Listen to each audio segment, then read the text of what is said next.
Hi అండి, welcome to our channel stylish home maker in Telugu. ఈరోజు video rice flour cutlets. వీడియోలోకి వెళ్ళడానికంటే ముందు first time మన ఛానల్ చూస్తున్నారా? చూస్తూనే ఉంటారు, సబ్స్క్రైబ్ చేయండి. పక్కనే బెల్ ఐకాన్ ఉంటుంది, ఆ ఐకాన్ని కూడా క్లిక్ చేయండి. నేను అప్లోడ్ చేసే ప్రతి వీడియో మీకు నోటిఫికేషన్ వస్తుందండి. వెంటనే మీరు మన వీడియోని వాచ్ చేయొచ్చండి. అలాగే మన ఛానల్లో రైస్ ఫ్లోర్ వడ ఉందండి వీడియో. ఆ వీడియోని నేను లింక్ ఇస్తాను, ఆ వీడియోని కూడా వాచ్ చేయండి, చాలా బాగుంటాయి. మినపగారెలు ఎలా ఉంటాయో అలానే ఉంటాయండి. ఆలస్యం ఎందుకు, మరి ఈరోజు వీడియోలోకి వెళ్ళిపోదాం. నాతో పాటు వచ్చేయండి, మీరు కూడా ప్రిపేర్ చేసేద్దాం. రైస్ ఫ్లోర్ కట్లెట్స్ అంటే మెత్తటి చెక్కలు, తపాల చెక్కలు, ఏ పేరుతో అయినా పిలుచుకోవచ్చు. వాటికి కావాల్సినవి 2 పెద్ద ఆనియన్స్ని తీసుకోండి, చిన్న చిన్న పీసెస్గా కట్ చేసుకోండి. అలాగే అల్లం ముక్కలు చిన్న చిన్నవి, పచ్చిమిర్చి 3 లేదా 4, కరివేపాకు. వీడియోలో చూపించిన విధంగా ఒక చిన్న కప్పు పచ్చిపప్పు, పచ్చిశనగపప్పు నానపెట్టుకున్నవి. అలాగే ఒక చిన్న కప్పు పెసరపప్పు, వాటిని కూడా నానపెట్టానండి. 2 స్పూన్స్ జీలకర్ర తీసుకోండి. 1 కప్పు వరిపిండి అంటే రైస్ ఫ్లోర్, ఒక 1/2 కేజీ పిండిని తీసుకోండి. అందులో 1 స్పూన్ లేదా 1.5 స్పూన్ కారం వేసుకోండి. నెక్స్ట్ వంట సోడా 1/2 స్పూన్, సాల్ట్ టేస్ట్కి సరిపడినంత, ఒక చిన్న కప్పు ఆయిల్ని కూడా వేసుకోండి.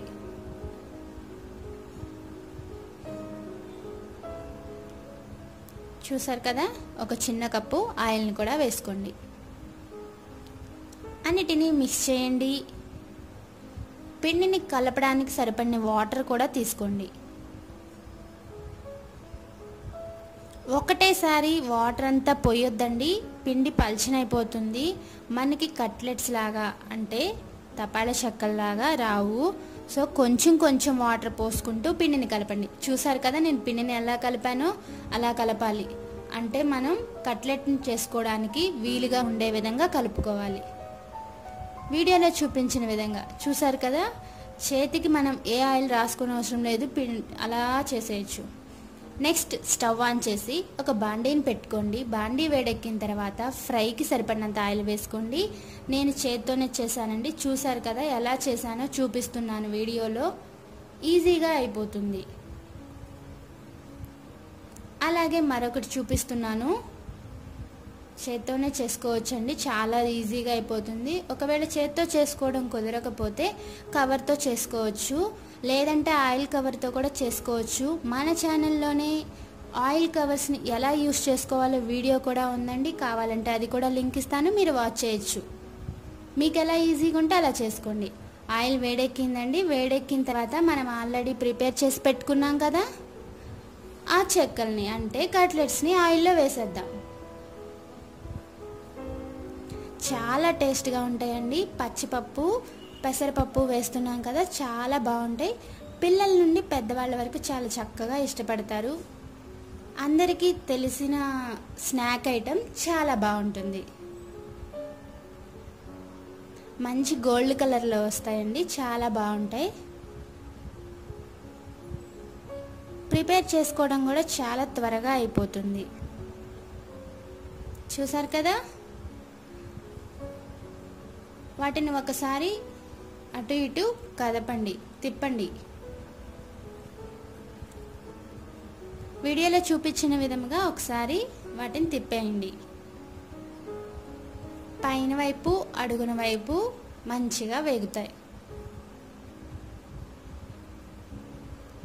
ఈ స్నాక్ ఐటెం వచ్చి ఈవినింగ్ చేసుకుంటే evening and next day morning తినాలంటే కొంచెం ఎక్కువ ఫ్రై చేసుకుంటే బాగుంటాయి. నేను చూపించింది చాలా బాగుంటుంది వెంటనే తినేయడానికి. అండ్ నెక్స్ట్ డే మార్నింగ్ కావాలి అంటే ఇంకొంచెం గోల్డ్ కలర్లో ఇంకొంచెం వేగాలి, ఇంకా బాగుంటాయి. నెక్స్ట్ డే మార్నింగ్ చాలా బాగుంటాయండి. చూసారు కదా ఎంత బాగున్నాయో చూడటానికి, మంచి గోల్డిష్ కలర్లో. పచ్చిపప్పు సాయి పెసరపప్పు ఏం మాడిపోలేదు, చాలా బాగున్నాయి. అండ్ సెకండ్ టైం మరొకసారి ఆయిల్లో వేసి చూపిస్తున్నాను. మీకు ఈజీగా ఉండే వేలో చేసుకోండి. కవర్ మీద అంటే కవర్ మీద, లేదంటే చేతి మీద అంటే చేతి మీద. అలా చేసినా చాలా బాగా వస్తాయండి. చూసారు కదా, కలర్ చేంజ్ అవుతున్నాయి, చాలా త్వరగా అయిపోతుంది.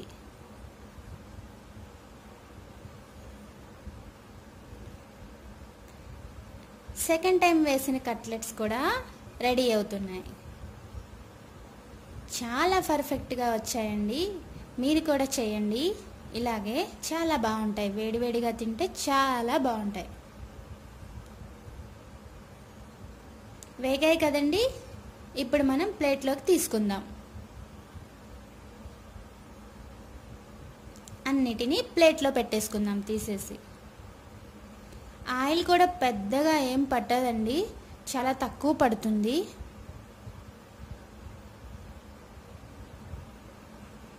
చాలా బాగుంటాయి.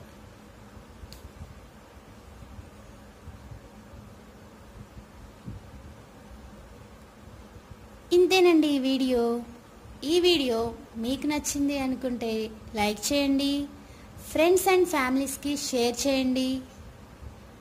ఈ వీడియో మీకు ఎలా అనిపించిందో కామెంట్ సెక్షన్లో కామెంట్స్ ఇవ్వండి. మర్చిపోకండి సబ్స్క్రైబ్ చేయడం. మరొక వీడియోతో మళ్ళీ మీ ముందుకు వస్తాను. చూసారా ఎంత బాగా వచ్చినాయో, చాలా బాగుంటాయండి.